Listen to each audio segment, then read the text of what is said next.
Hello everyone, this is Lying Figure. We are back here playing Silent Hill 2 once again because we're going to play the sub-scenario Born from a Wish, because we can't say we've given this a complete run through until we've played both scenarios.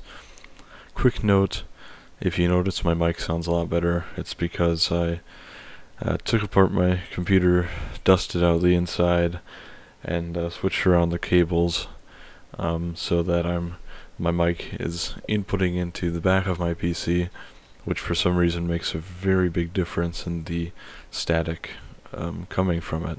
So it's a shame I didn't get this to work earlier, but it's because my mic wasn't working, so I had to do everything I could, which is why these episodes will be coming out about a day later than I was hoping to get them out. But nonetheless, we're going to play Born from a Wish. So let's go ahead and start. So there's no puzzle level, all the solutions are set on Born from a Wish, but the action level you can choose. We're gonna go with normal.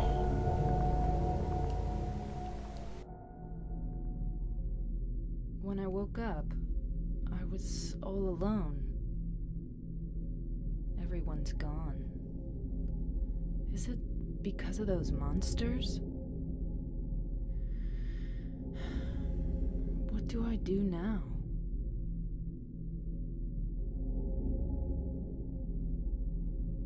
Do I fight and live?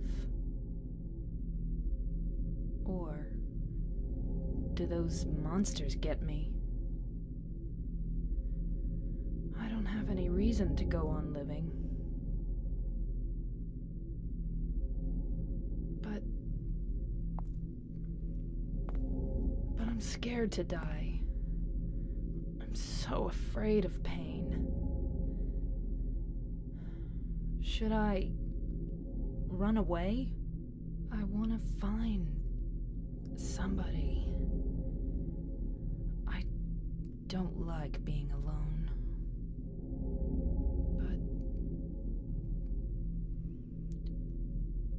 But is there anyone left alive?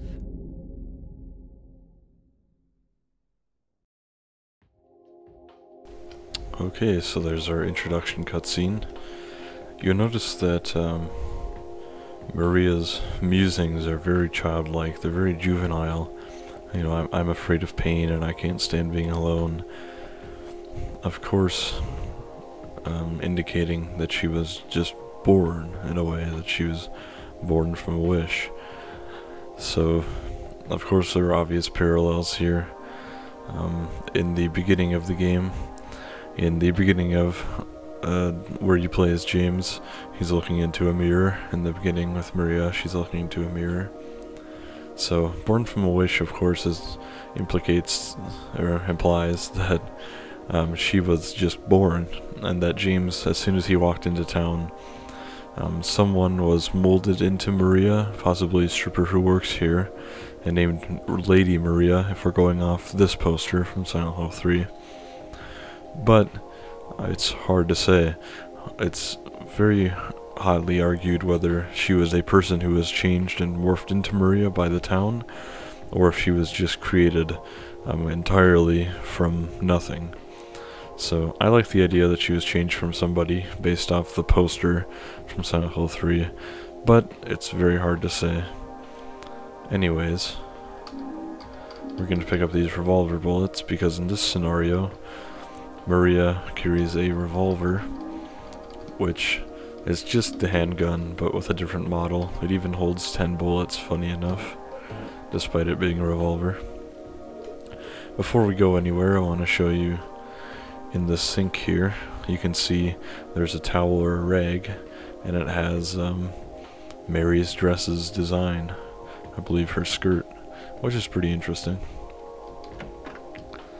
So, of course, we're in the Heaven's nightclub because it's implied that Maria works here. Possibly the person who she was molded from works here. But we're going to pick up this Chinese cleaver and this med kit. Pretty neat. So, Maria doesn't like being alone, so we're going to wander in the town until we find somebody. And of course, if we look up here, the road is blocked off, despite it not being blocked off in the main game, so that we don't go that way. Interesting to note, Maria can see these monsters because they are James's monsters, and because she's a creation of James's psyche, she can also see other creations of his psyche, like these monsters. But we're not going to waste ammo fighting it. We're going to wander until we find somebody. There's a nice semi here with a health drink. So, this scenario was created, it was September 24th, 2001. Let's check the hospital. Nothing for me to do here. The original game came out September 24th, 2001 on the PlayStation 2.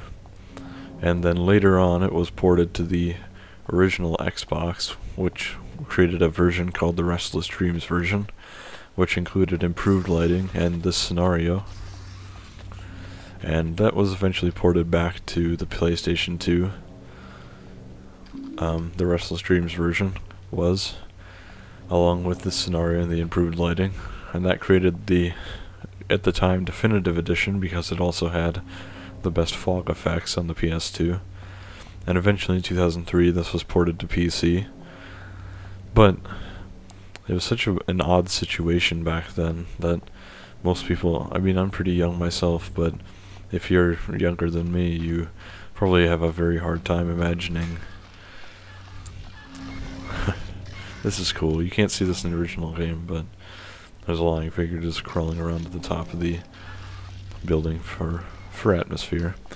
But it created a situation where you would have to, I mean, expansion packs were a thing back then, but the idea of an updated re-release was so odd back in 2001.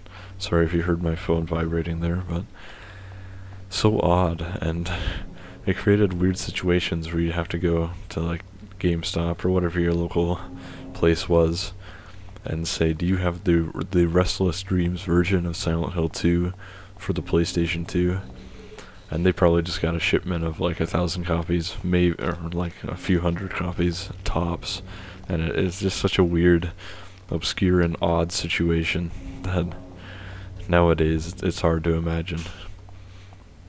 You notice Maria has a different running animation than James, which is neat. It's a little bit worse. It's not as good of an animation, but it's pretty decent. And the quick save to replenish the stamina works with Maria. I'm pretty sure how the skirt of Maria moves was reused, like the physics of it, for Heather in Silent Hill 3.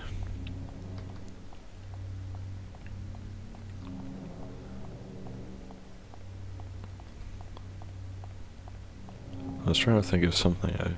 I was gonna say something, but I forgot. My bad. Anyways, let me show you the map, because we're wandering the town.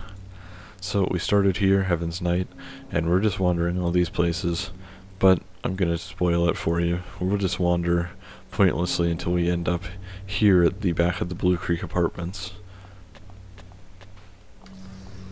So let's just keep running. There is a street up here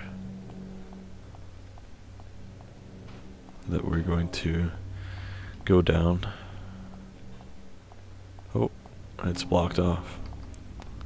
Just like every street in Silent Hill that you don't need to go down. I'm just going to show you these blood textures on the ground and the sort of the gore. Never shown in the original game, so it's just stuff they made especially for this one moment for no reason really, which is pretty cool. So we just got hit by that mannequin. Worth noting that Maria, I believe, takes less damage than James. Like, she doesn't have as much health, but she does have more stamina. We're gonna fight these lying figures here.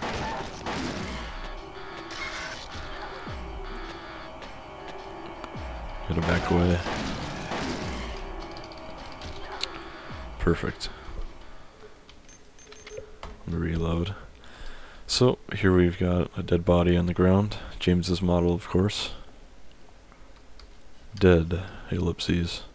Let me get a better look at it. There we go.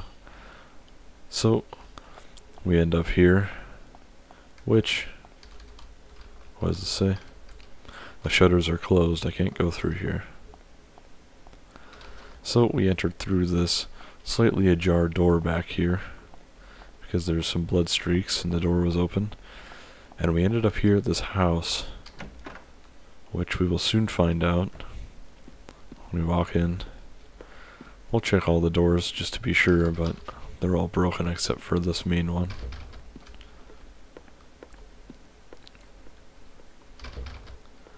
Yep. So we're going to enter here in this little living room and pick up this, which is a map of the Baldwin house. So this level is called the Baldwin Mansion. You'll see there's a fireplace here. The fireplace is boarded off. Do not use is written on it. We'll pick up this first aid kit and ammo. There is a save screen right here. Let me just check these doors before I use it. It's locked. So I want to show you this save screen because instead of James's face in the background, it is in fact Maria's. So we're gonna save here. I think we're still running pretty low. Yeah, 99 million. We need 8. But we will save here in the mansion living room. So all the doors are locked, it would seem, except the one we came in through, excuse me, and this one.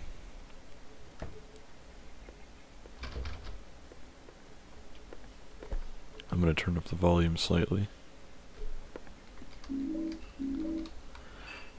Huh, I've never noticed this before.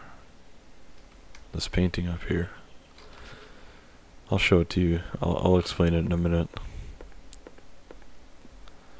So we're going to walk up here, and these doors are locked. These two. Well, one's locked, the other's broken.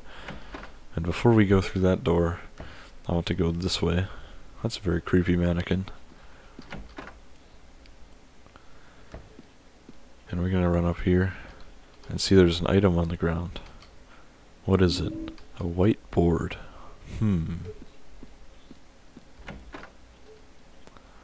So let's kill this mannequin really quickly. Pretty weak. Ooh, a health drink. Perfect. So let's run forward and see that this door is locked. Great. But no worries, because we still forgot to try that other door. And we'll try it now.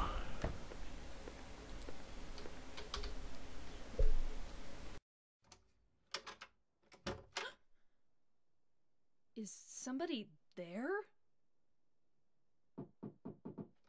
Open up.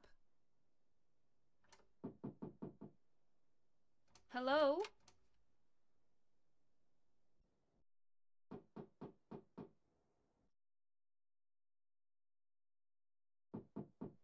Stop it. You're disturbing me.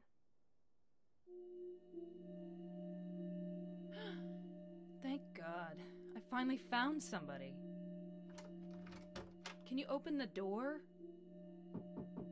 No. But why? Is it really necessary for me to answer all your tedious questions? Yes. Oh, I didn't know that. I want to be alone. Other people just irritate me. I just want to see another human face. Do you know what's happening in this town? There's no one here. Just monsters. Yes, I know. But so what? It has nothing to do with me. No one here means there's no one to disturb me. You want to be alone in this insane asylum? Yes, exactly.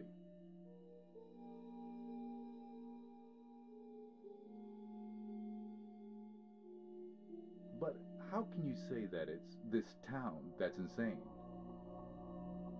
Perhaps it's we who are insane. Both of us. Hopelessly insane. Are you satisfied? Would you leave me alone?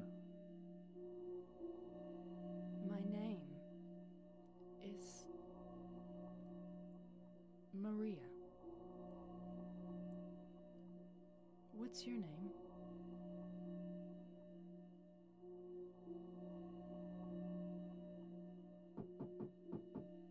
Ernest. Hemingway? Baldwin. Ernest? I'll be back.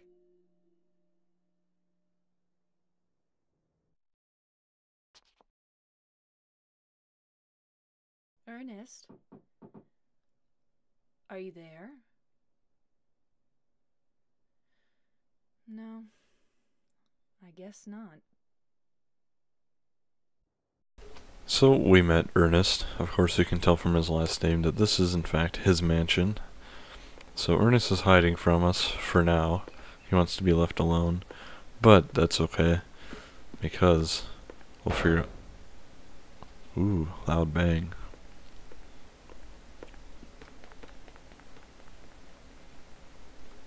And some scampering footsteps. So, first of all, let's go through here. Back into the living room, and we'll notice that the loud bang most likely comes from here, which is that the plate covering the fireplace has been closed. And if we look in, for some reason there's a ladder in the fireplace leading up. Along the way I can see something that looks like a hole. Climb the ladder? Yes. So, we climb the ladder, and of course there's this little garden area. And what do we have here?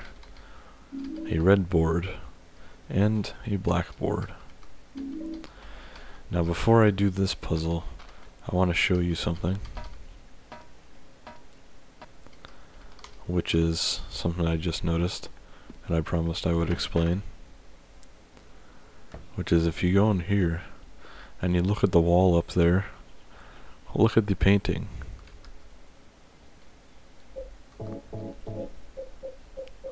It has a painting of the black and the red board on it for some reason. Huh. I've never noticed that before. That's just really weird. Interesting though. So we're gonna head back up here, and we're gonna use these boards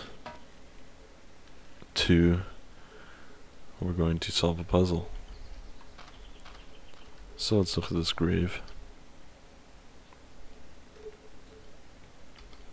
There's a square depression in the center of the tombstone, and above that is a carefully carved epithet.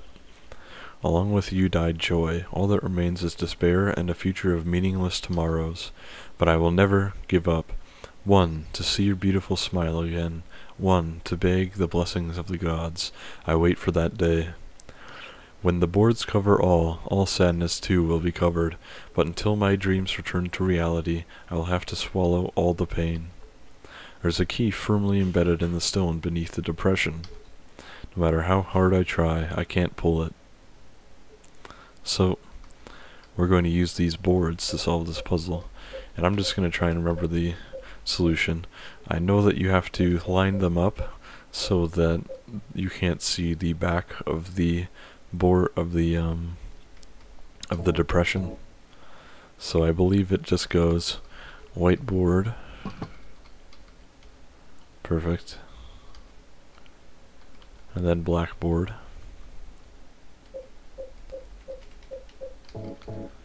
And then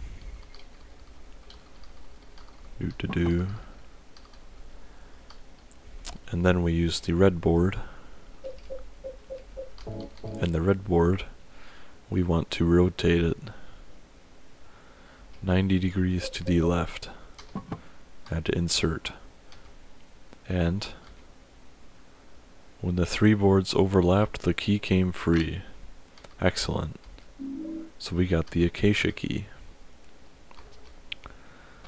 So we're going to use this key.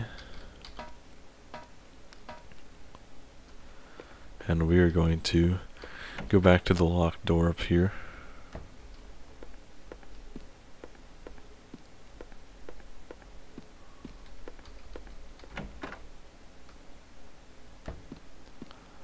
Still dead mannequin. And we use the acacia key so we can get through here. And we'll find a pretty well lit hallway. Whenever I see a hallway like this, it reminds me of the Resident Evil hallway. I expect some dogs to jump through, but they won't, unfortunately. Now here's a nice little bedroom. The shelf is filled with fairy tales and other children's literature. I'm sure I've never read this, but somehow it seems familiar. Now this is one of the main reasons why I believe that Maria was formed from another person, which is that she has memories of these books, but that they're familiar and all that, but she's never read them. So she was, in my mind, I think she was somebody beforehand. So we just got some matches from the bedstand. Let's check this out. A doll is sitting on the chair. Now that I look closer, it's filthy. Whoever lived here must have really loved this thing. Small bed for a child. That's such a weird descriptor. It's very bizarre. But anyways, you can see some children's drawings on the back, on the wall there. Most likely they're of a little girl and a father. So most likely Ernest Baldwin and his daughter. And let's check out this calendar. This calendar is from 10 years ago. 10 years ago, November.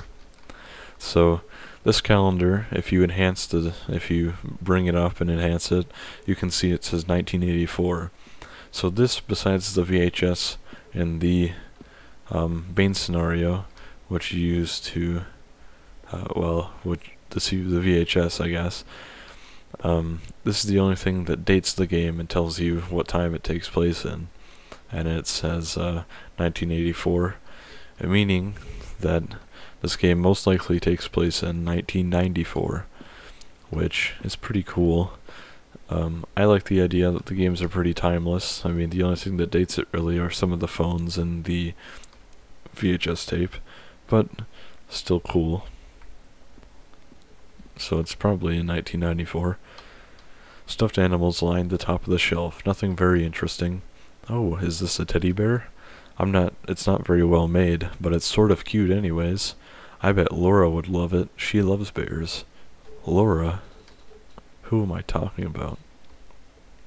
So that, again, she has some memories, but most likely taken from Mary, of course, because Mary knows all about Laura and how she loves bears and all that. So first example of how Maria is taking from Mary her memories. So this familiar book could of course just be from Mary's memories, and she could just be a creation of the town itself and not morphed from anybody.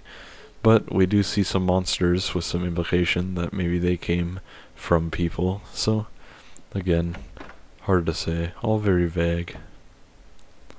So we're gonna head down this hallway some more into this room.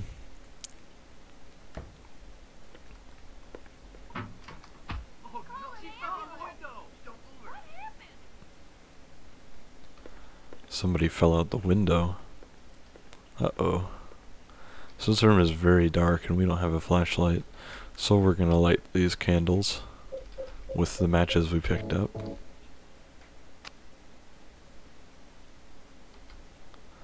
A candle provides some light in the area, so she picked it up and moved it to the main table. And these, of course, there's nothing really to see except this underneath the chair. There's something below the chair. Is this a birthday card? To dearest daddy from happy birthday from Amy Baldwin. So, of course, we got the birthday card. The implication, of course, is that Amy is Ernest's daughter, and that noise and those ghostly footsteps we've been hearing implies that she was mostly likely has fallen out the window and died. Give it to my daddy. So, ghostly whisper has told us to give it to her daddy. So, we will do just that. We will head... Oh my goodness gracious. This mannequin came out of nowhere. So, we're gonna bring the birthday card back to Ernest.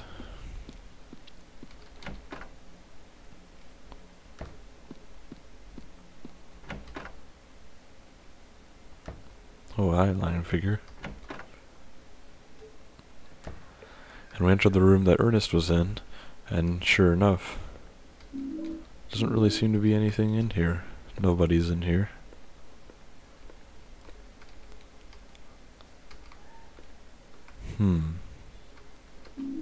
First aid kit.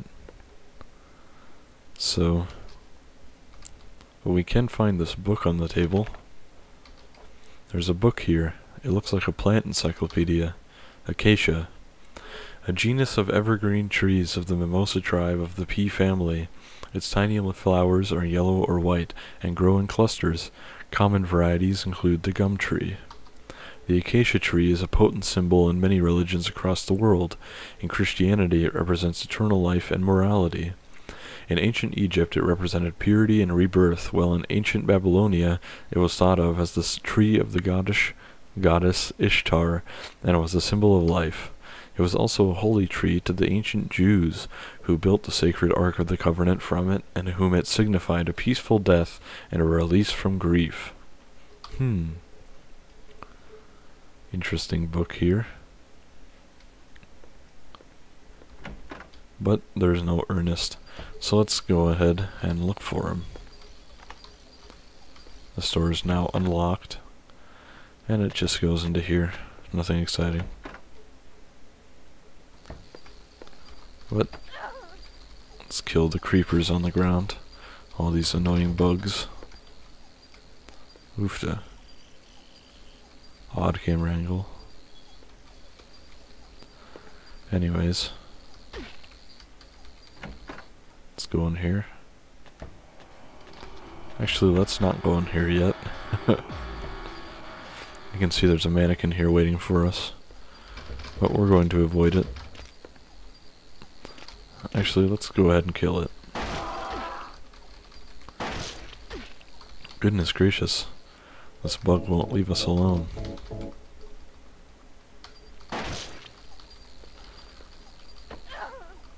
So we killed the bug. And we killed the mannequin, thankfully. Because I wanted to show you this, which is, if you actually look in the texture files for the game, behind this little golden tiger that's in front of me on the table, you can see a very low quality image I'll show here, which is of a person who is most likely Ernest Baldwin. And you'll know why that's significant soon enough.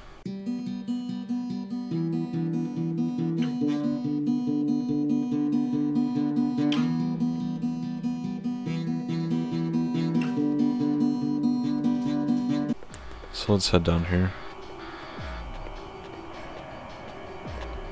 Lots of stairs. And I'll enter this door into another fairly well lit hallway. Revolver bullets on the ground. Cool.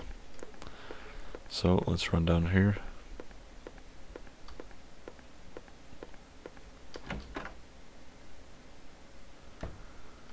And neat. Health drinks and revolver bullets. Can't go in there though. But we can go in here. Oops. We ran by a save point and one other door. Yep, there's the save point. And there's a locked door. But that's okay, because we're going to go in here. And I can't really see anything because it's so dark. But we managed to get into this room, thankfully. Books on the desk, nothing interesting. There's a book right here. Ooh, we can read it. Lost Memories. I have the strongest trust, you may even call it faith, in the miracle called resurrection of the dead. Upon the hill where the light descended, the beast intoned his song. With words of blood, drops of mist, and the vessel of night, the grave become an open field. The people wept in fear and joy at the reunion, but my faith in the salvation of Zuchil Paba did not waver. It is also spoken of in the ancient legends.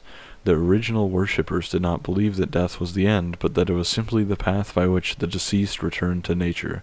They also believed the process was reversible. There's something imprinted towards the bottom of the page. Did Ernest write this? What could it mean? Blood equals red, mist equals white, night equals black. Interesting. So, before we end this episode, because I think it's getting to be about that time, we're going to enter this room and get a cutscene. Or try to enter the room.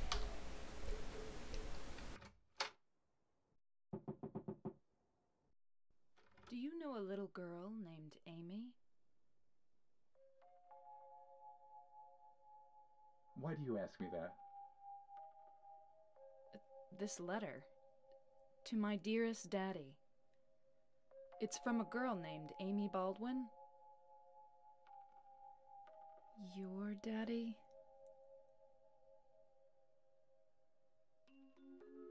Yes. Where'd you find that? Up in the attic. Oh. What a fool. Now, when it's too late, I finally understand why.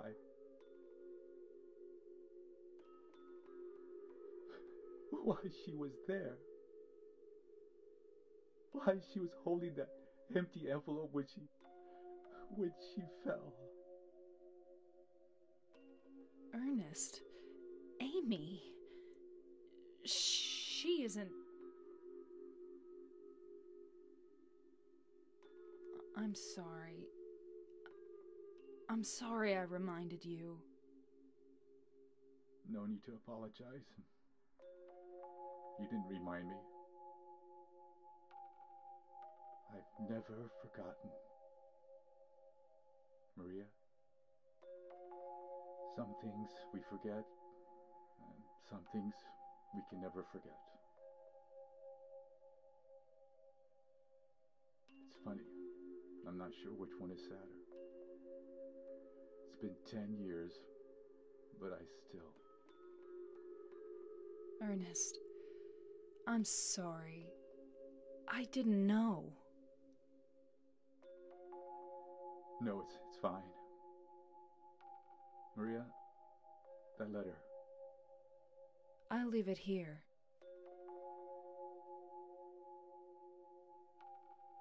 Thanks.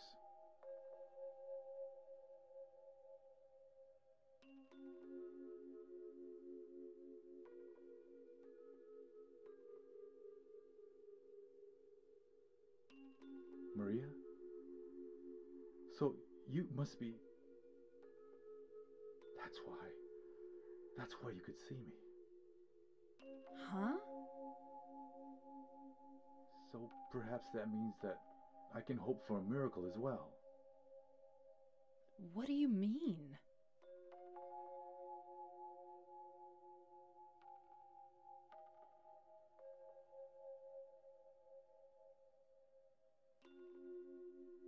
In the apartment next door, there's a bottle containing a white liquid. I don't know exactly where it is, but I know it's in there somewhere.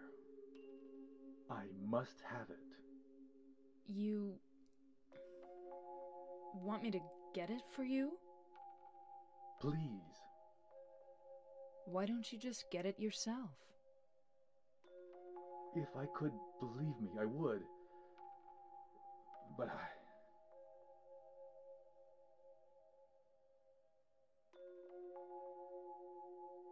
White?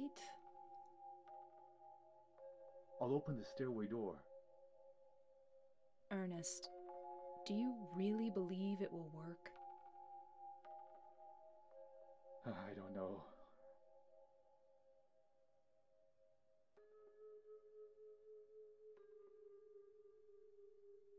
Well, that's okay. I don't mind fighting for an impossible cause. Anyway, it beats just giving up and doing nothing. Maria, thank you.